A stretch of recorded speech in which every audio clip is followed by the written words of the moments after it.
యాక్చువల్గా నేను ఒక కామెంట్ చేస్తున్నాను సీఎం గారు. చెప్పండి, ఏంటి కామెంట్? ఈ బైబుల్ సొసైటీ ఆఫ్ ఇండియా వాళ్ళకు కూడా అసలు బైబులే తెలియదు. చెప్పండి. బైబుల్ ఏమండి,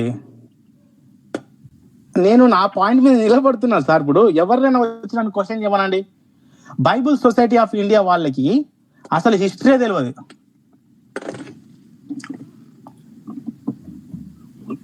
రైట్ ప్రవీణ్ గారు, ఇది చాలా పెద్ద కాంట్రవర్సీ.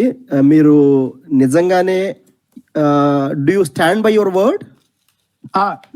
అభి నేను ఇప్పుడే చెప్తున్నా, 1 bar 2 bar 3 bar 4 bar 5 bar 6 bar 7 bar నేనేం చెప్తున్నా, బైబుల్ సొసైటీ ఆఫ్ ఇండియా వాళ్ళకి అసలు హిస్టరీ, బైబుల్ హిస్టరీ, మళ్ళీ తర్వాత Jewish history, Israel history, exodus history, Abraham history వాళ్ళకి తెలియదు.